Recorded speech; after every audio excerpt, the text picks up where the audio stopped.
Good afternoon. That was sensational music, even from backstage. Let's have another round of applause for Accordo.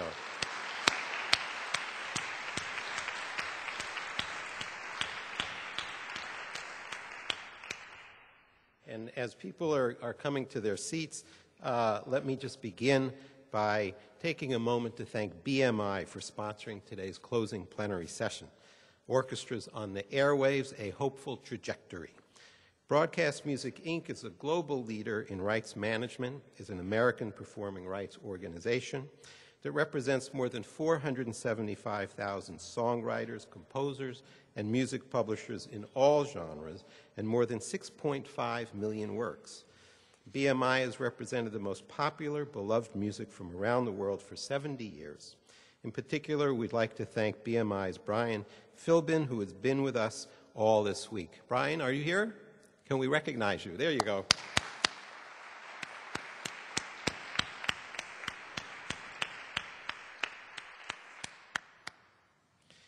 This year's conference has allowed us to take advantage of so much that the Twin Cities has to offer.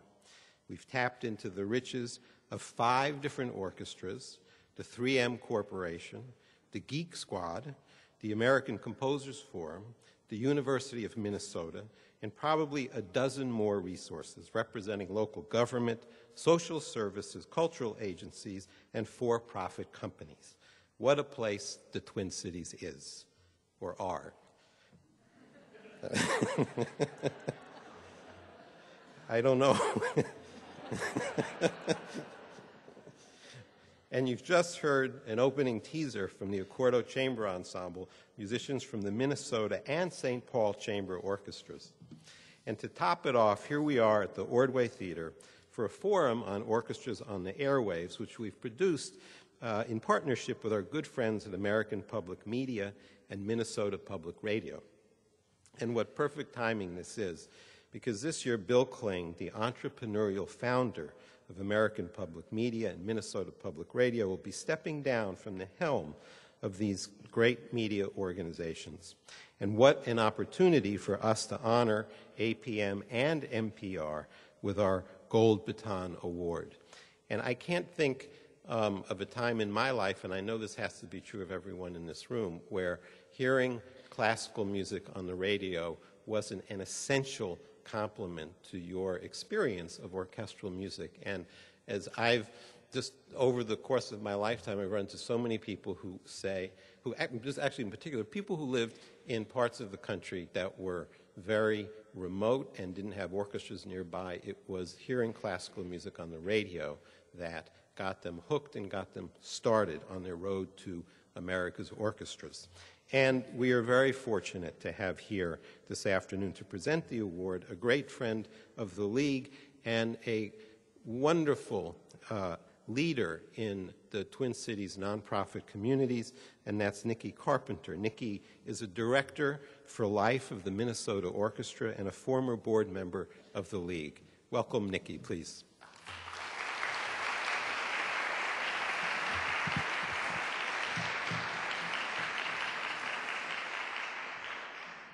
Thank you, Jesse, for that nice introduction. And it's very nice to see, almost anyway, old friends and, of course, many people here who make hearing music, classical music, a possibility. We are here to present the League's Golden Baton Award to American Public Media and Minnesota Public Radio, a network which not only produces and broadcasts concerts, but one which, under the leadership of founder Bill Kling, has always been driven by an attitude of how can we do this? Nothing great would have materialized without the right combination of circumstances and the right people who had no business plan, but who were influenced by the Benedictine traditions of education, the arts, and of being of service to the community. Founded in 1967, NPR, now known nationally as American Public Media, began as a single classical radio station at St. John's University in Collegeville, Minnesota, by an entrepreneurial president and a master's degreed St. John's communications student. The first broadcast from KSJR was that of the Cleveland Orchestra. Moved to St. Paul because of a poor signal, St. John's eventually helped establish its radio station as an independent nonprofit, which grew into a 38-station premier regional network. In 1982, NPR was the lead partner in forming American Public Radio, which became Public Radio International. American Public Media was launched in 2004 as NPR's national production and distribution arm, and today is the largest producer of classical music for the nation. Once the satellite was established, NPR, APM, were able to originate live programming from almost anywhere in the world. Music has truly become part of our lives, whenever we want it and wherever we are. NPR continues to pioneer new ways of engaging their audience and delivering content in the digital age. Today, 24 hours, 7 days a week, the classical music service is growing with innovative programming. Performance Today and SymphonyCast features the most live music recorded in concert with famous artists in concert halls and festivals around the world. Classical Live is a landmark series featuring performances with great human stories and with American orchestras of every size. Exclusive partnerships with the European Broadcasting Union brings us 9 lessons and carols and live broadcasts from the BBC proms. Partnering with WQXR, a new series of 12 concerts live from Carnegie Hall will begin this fall. Each performance, handpicked for its special significance, will make it possible for NPR's audience to attend the best concert events of the year without the need to travel. Orchestras, artists, and festivals of music owe NPR and APM a deep debt of gratitude for getting their music heard around the world. Bill Kling may be stepping down as CEO after 45 years and heading to new adventures, but the parent company of NPR, American Public Media Group, has assured us that their new CEO, John McTaggart, will continue to lead the way in public media's ongoing revolution and evolution. Now I would like to invite my good friend Bill Kling to join Jesse and me at the podium to accept on behalf of the networks he has established the League of American Orchestras' most prestigious award, the Gold Baton. Okay.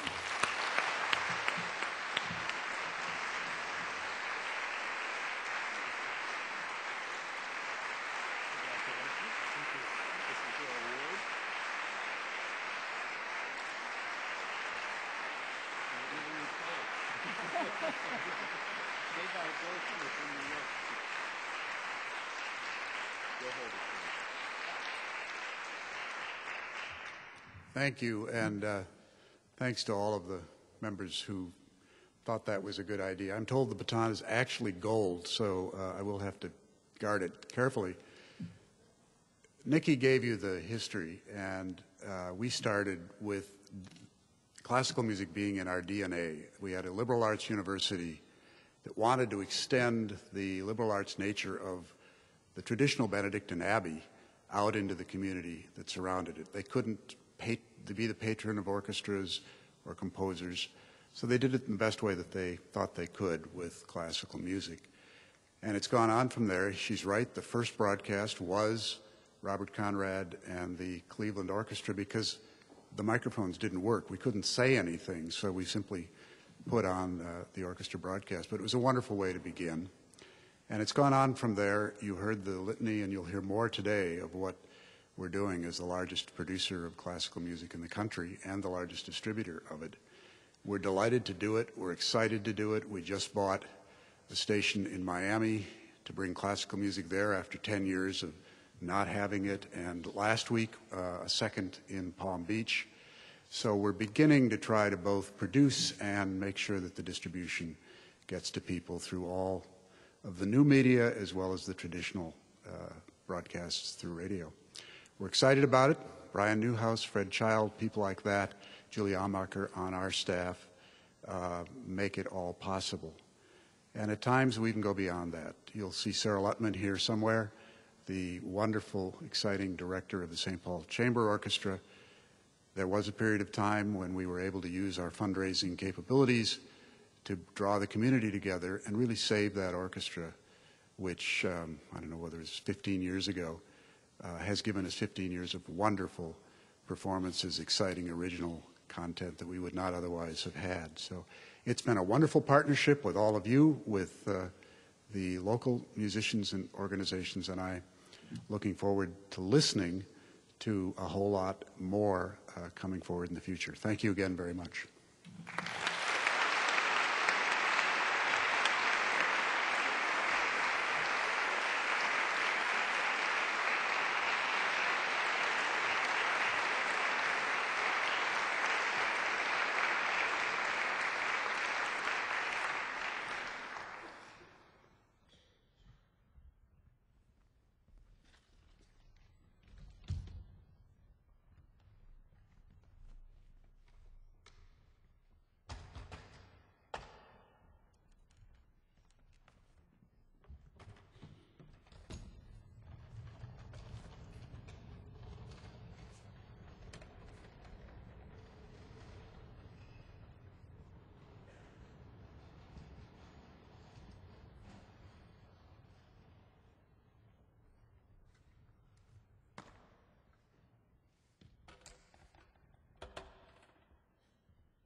Good afternoon, everybody.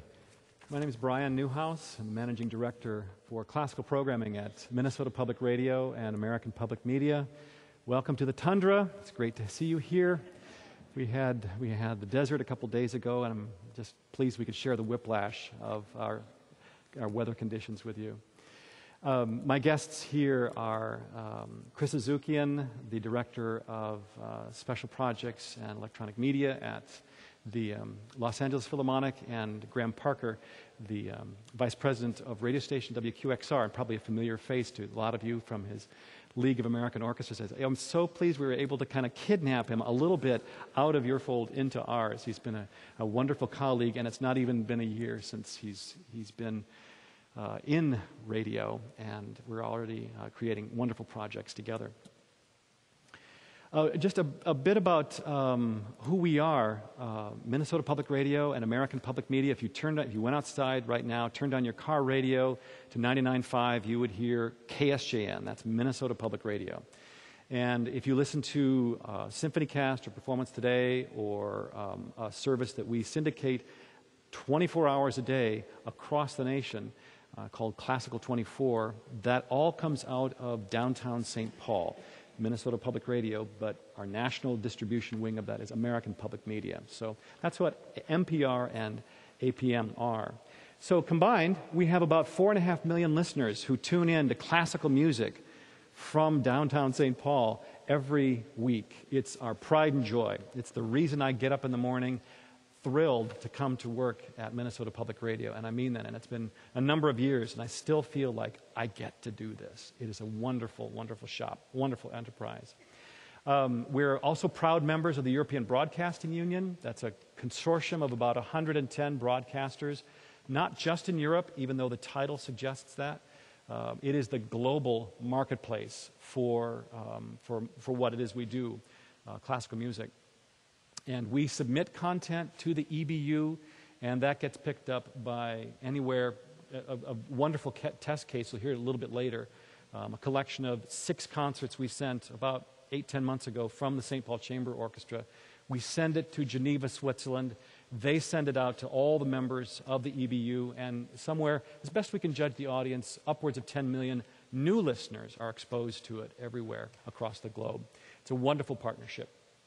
So the thing is, if you hear nothing else from me this afternoon, we've got these shows, we've got these venues, and we want to hear from you and your orchestra.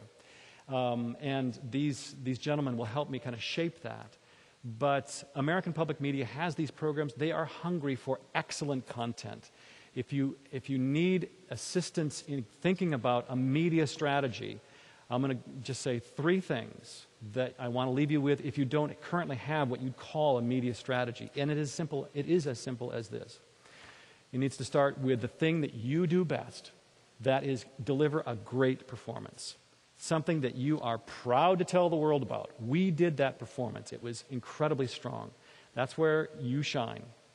You need to also have a great recording engineer or a relationship with a local radio station who can send the recording engineer and bring you, that skill set, because most orchestras don't have a recording engineer on staff. We provide that kind of advice about what a recording relationship might look like. There are also wonderful resources throughout the country in terms of how you get a really great recording. There's a fabulous recording engineer. I've seen him here in the hall, Preston Smith, who's actually can be a wonderful resource to you as well. And the last is a basic package of media rights. It's very simple in terms of what the radio looks like and what the web looks like. And instead of going into really the specifics around that, my big dramatic prop here that I brought along this afternoon is that white box of my business cards. So we are open for business. And I would love to hear from you, especially if you can send me something that you are just chest-thumpingly proud about. And you feel is a great recording. And you've got some kind of also a local story around that you feel like we did this and we had this project around, we created something unique in my market that we can tell that story nationally. That's really what we want to hear from you about. I want to also let you know that we wanted to have one more chair here this afternoon, and unfortunately Alan Valentine of the Nashville Symphony was called had to stay home at the very last minute with a family medical situation. So he sends his regrets, but we've got these 2 handsome guys to help me out in general. And we'll start with this, the most well-tanned fellow from Southern California, Chris Azukian. You said everything I was going to say. So I think not about the tan, but about tan. We have American Public Media has a wonderful relationship with the Los Angeles Philharmonic. We broadcast them in SymphonyCast, Performance Today, our daily show, and on our hourly program, C24, Classical 24. And I thought it would be interesting for you, regardless of what size market you're in, to hear from Chris about how it got started, how you began to think about the role of media, the benefit of media, and how you conceived the strategy and how you're going to make it work and to what benefit. Well, I mean, I think when you speak of a media strategy, I think it can be an intimidating term. And what I want to say up front is it's not. I mean, media strategy can be as simple as your organization saying, we would like to broadcast one concert next year regionally. And we have a long-standing relationship with KUSC in Los Angeles, and it dates back, I think, to the 70s and 80s, well before my time there. And most recently, we've developed a strong partnership over the years with them on the production side. And most recently, when we moved into the Walt Disney Concert Hall in 2003, we started going national with the series that was produced locally. So, as Brian said, it's really starting small is the key. Once you have flexed those muscles in doing what you need to do locally in terms of radio, it's people like Brian who come knocking on the door saying, hey, can we distribute your content? And that's what happened. And back in 2003, luckily at the same time, one of our Board of Supervisors of the LA County Board, Zev Yaroslavsky, was interested in funding our radio broadcasts, and he has done so through his discretionary funds ever since then. We have a long-standing relationship with Zev through the Hollywood Bowl, so it was an opportunity that aligned, and we leveraged that relationship to bring a lot of value to Zev, who is a huge fan of the orchestra, and he basically said, I want the entire country to hear what I'm hearing at the Hollywood Bowl and at the concert hall. So that's how we started, and I can't emphasize anymore the importance of having a local partner who you see eye to eye with, because the programs on the radio, of course, are what the national audience will see you, the lens from which they will see you. So we take great care in making sure that the projects and the programs that end up on the air are big projects, first of all, what we like to call London-Tokyo projects, where anyone from London to Tokyo would be interested in flying out to Los Angeles to hear them. And also ones that support the artistic vision of our music director. So when we've really gotten this down to a science in terms of planning, but before Brian calls me, it's really, we understand what American public media would want, and it's really a quick conversation as far as these are the programs, and this is our broadcast season, and there is some give and take there. But like I said, starting small is key, and very often your season opening concert is one where you might want to broadcast. And I'm sure we'll get into this in a little bit, but the value that it brings to the organization is immense. I think over the past 10 years, we've all talked about new media, and that's the big thing. And everyone might be wondering, well, why are we here talking about traditional media, radio? And time again, and both of you can attest to this, the numbers as far as listenership are still far in favor of radio in terms of reaching your audience. And for orchestras like us, that's what we're concerned about, reaching the widest possible audience. I've been asked to change microphones. This is a radio moment. Speaking of new media, Graham, you've innovated, even though you're in month 8 or 9 of your tenure at WQXR. No surprise to these people out here who know you. You've already innovated some cool projects and have some other things on the chalkboard about use of new media in New York. And I just want to have you tell a few stories around that. Sure. One of the projects that we're thinking about starts picking up a little bit on what Chris was saying about radio. As he said, some people say, isn't radio like a dying, who has a radio anymore? I did a session at Juilliard a few weeks ago, and I asked the students, 40 students at Juilliard, who has a radio? None of them put their hands in the air. And you'd say, well, so they just don't have them. And you think, so why are we doing this? And in fact, but to the contrary, radio is actually a growing media form. It's actually growing above newspapers, and it's still one of the most trusted ways to get news and information, especially public media. And as you kind of think about radio in today's world, radio is way bigger than just an audio product. It's the website, it's social media, it is kind of mobile applications, it's video, it's podcasts, it's where you are. It's one of the biggest things I've learned from thinking about when stepping into the media world. We think about the listener as the absolute center of the conversation. We don't think about ourselves as the center of the conversation. We don't think about the orchestra as the center of the conversation. We think about the listener at the very, very center of the conversation, because if we're not doing what the listener wants, there's absolutely no point doing what we do. So if the listeners are listening on mobile devices, we've got to figure out how to get our products, video, audio, whatever, blogs, websites, on that mobile product. If they are loving video because they watch video in every other part of their life, and we're not doing that, then we're missing what the audience is doing.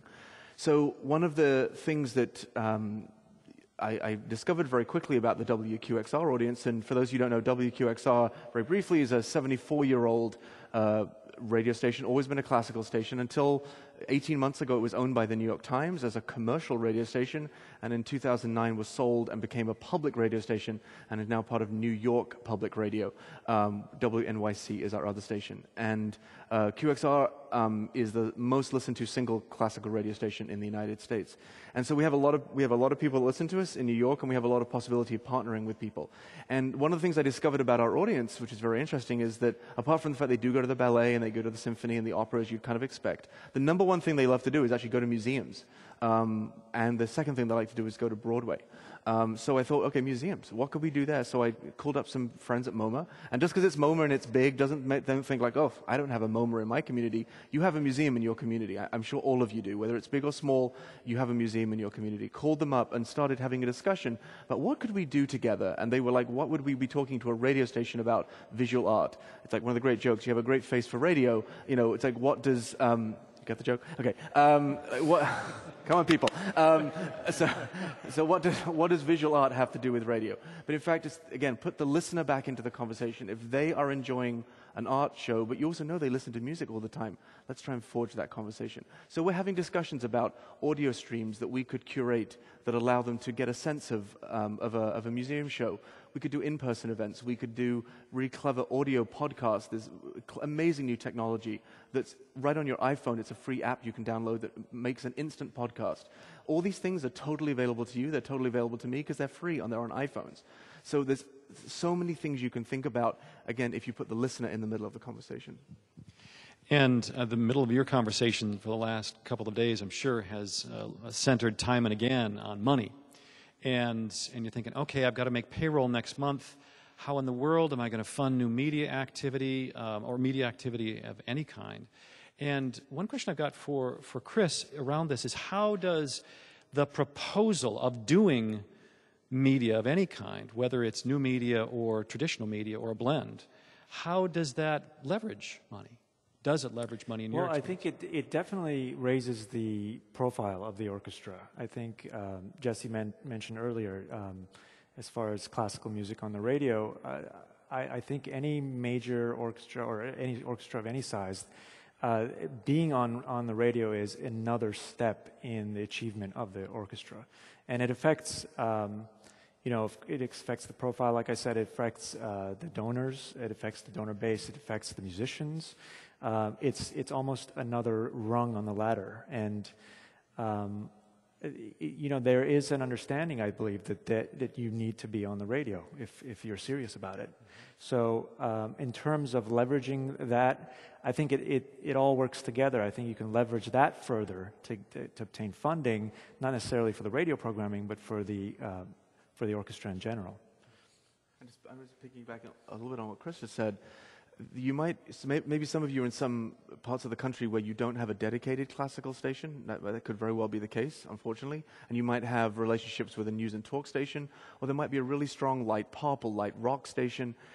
I just wanted you to think about, in terms of the orchestra's brand or profile in your community, let's say your average subscriber listens to the radio, the classical radio, 30% of the time, but they're listening to some other radio 70% of the other time. You might find out they're actually listening to light pop. It's the same person. They just are choosing to do different things with their listening patterns. So you might think, maybe I could partner with a light rock station, and you might think, well, what on earth, what conversation do I have to have with them about? But again, if the listener is doing that, then that's what you need to do, because that's what the listener is choosing to do. They're choosing to spend some of their time doing something else apart from thinking about classical music. So you might find exposure on the classical station is really good, but you might find exposure on a news and talk station perhaps even better, or even better still, a light rock or light pop station. So.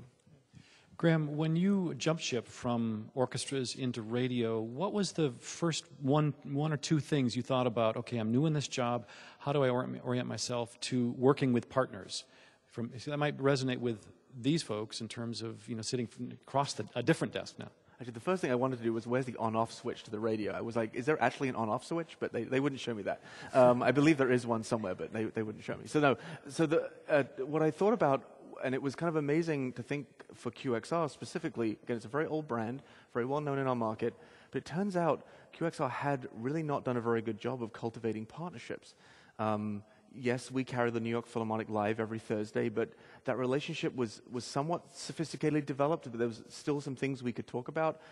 A relationship with Carnegie Hall had kind of just begun, and actually we're now developing a pretty successful, well, we're developing a series of live concerts with Brian and his team that will start in the fall. And with Lincoln Center, they'd never really thought about how to partner with a radio station, apart from they thought, do we just buy advertising or underwriting, and that's how it works? And when you start having a conversation about, again, the way in which the listener thinks about, could we do an in-person events in some studios? Could we do some really fun social media activities? Could we do some donor events together?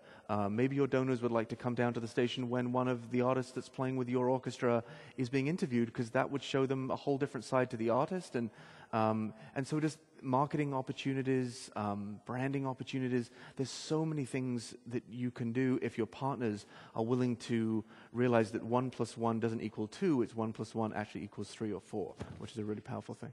One of the coolest projects we participated in this fiscal year at American Public Media was with Graham and his shop at Carnegie Hall in a project called Spring for Music. And very exciting, and I'm hoping that some of the Spring for Music orchestras are here right now. You know kind of really what happened from that. But for those who weren't there, Spring for Music, a May festival at Carnegie Hall. It launched for the first time this year, and it was a local broadcast over WQXR, and we distributed it nationally live as well. And it was orchestras submitting their most creative programming, and instead of worrying about how well they play Beethoven Fifth Symphony relative to another orchestra, it was leading with their strong suit. One of my favorite programs was with the Albany Symphony in a really creative project, Spirituals Reimagined, contemporary takes on spirituals, and then followed up by Appalachian Spring. It was a beautiful, beautiful program.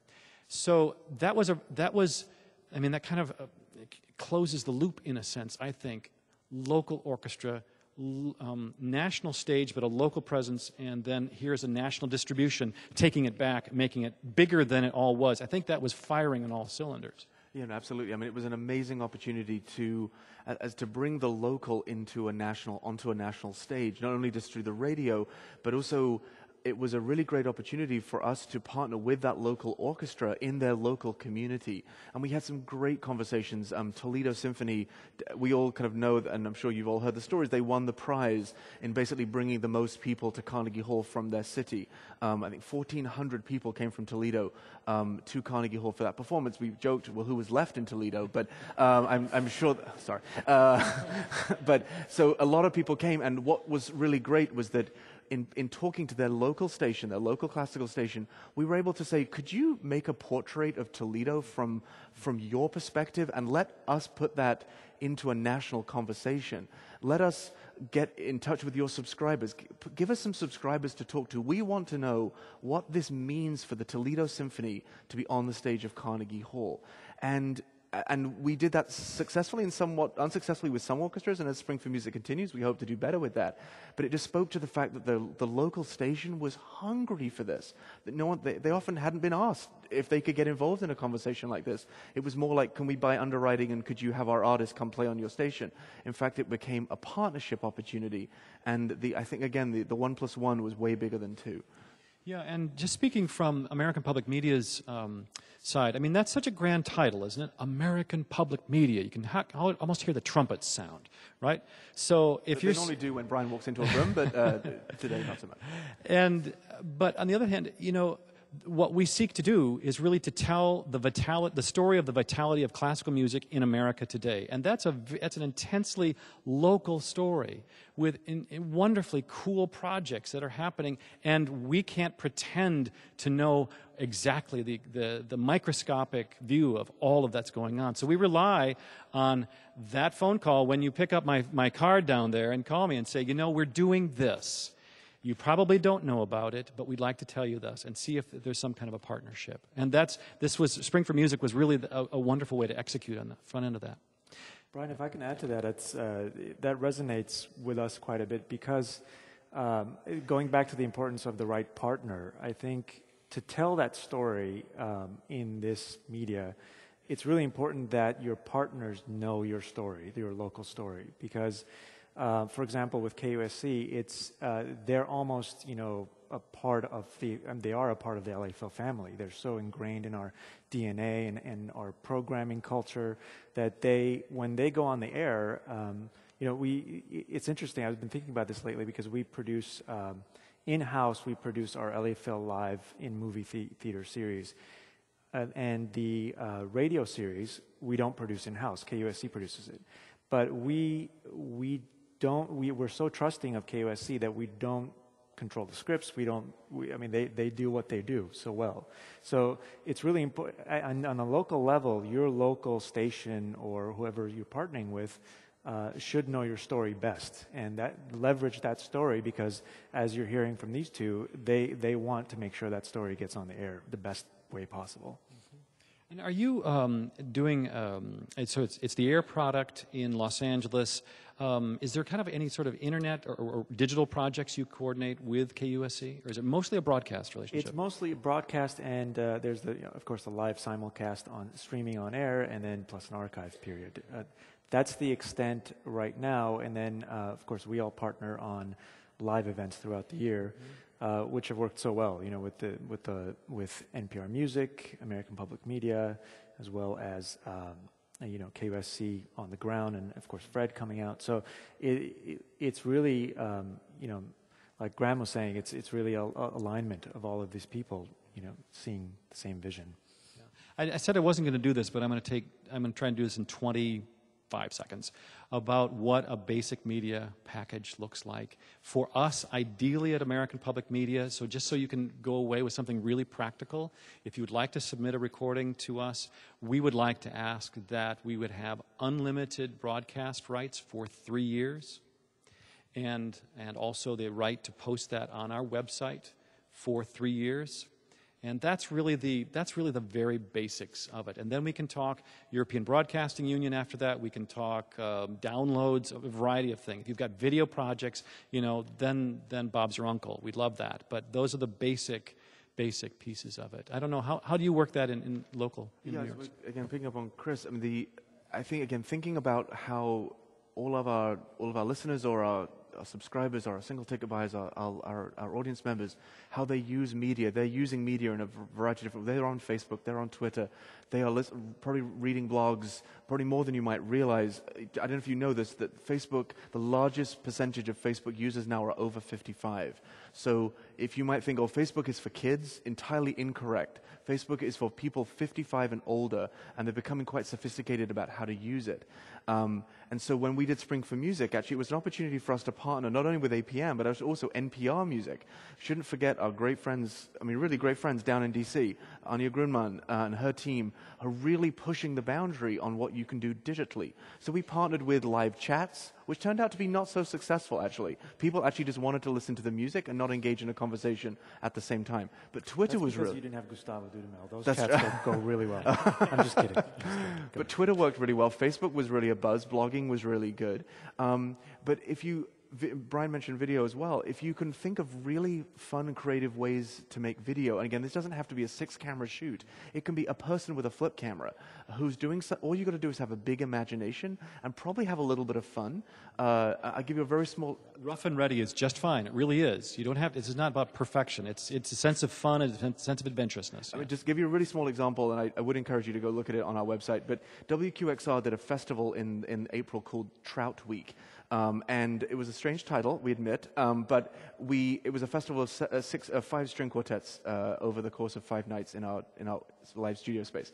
Anyway, we were playing off this riff of Trout and kind of trying to think up creative video things we could do, and we decided to ask Zabar's, which is a very famous store on the Upper West Side, and they're very famous for smoked fish. So we were like, trout, fish, okay. So we sent a string quartet up to Zabar's, and Zabar's knew about this in advance, but the string quartet just started playing in the middle of the store without anyone knowing it was going to happen. They played right in front of the fish counter. Did they play the Trout Quint? No, they played the last movement of Beethoven quartet, and it was just, and we captured it all on video, and we made it into a 3-minute video and posted it on our website, and it tripled web traffic in one day because it was funny and silly, irreverent.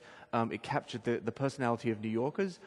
in all of your cities, there are people that represent the personality, and these people will just be milling around. It was a hugely successful thing, and more people have actually commented on things we've done on video recently. That was one of the, I know some of you watched the webcast we did about the conversation about the future of American orchestras, when there was an interesting interaction between union leaders and orchestra managers. These video things are not difficult to do. They just require a bit of courage and a big imagination. We're all imaginative people. That's why we do what we do. So. And were those videos shot with $100,000 cameras with guys on shoulders and cameras? And no, 2 little cameras, tripod. It was really simple. Okay. Yeah, really simple. Okay, lesson learned. Yeah. I'm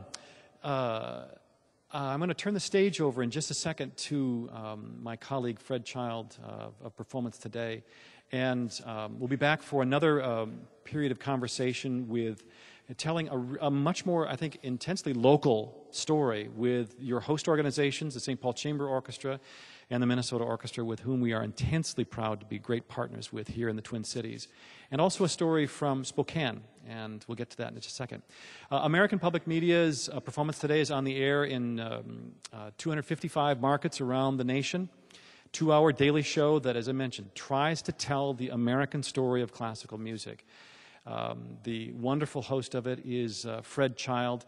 And to make it real for you and to give you a little bit of oral break besides the thrilling conversation up here, we thought we'd give some music for you at this point and show you one of the ways we seek to innovate as broadcasters and as media professionals at APM, and doing the same in QXR and station that Chris mentioned, KUSC, how we like to interact with musicians for mutual benefit, making great radio, attracting new audiences to classical music with our partners in orchestras. So 2 members of the St. Paul Chamber Orchestra, 2 members of the Minnesota Orchestra, hosted by Fred Child. They call themselves Accordo, and they're coming on stage right now. Thanks.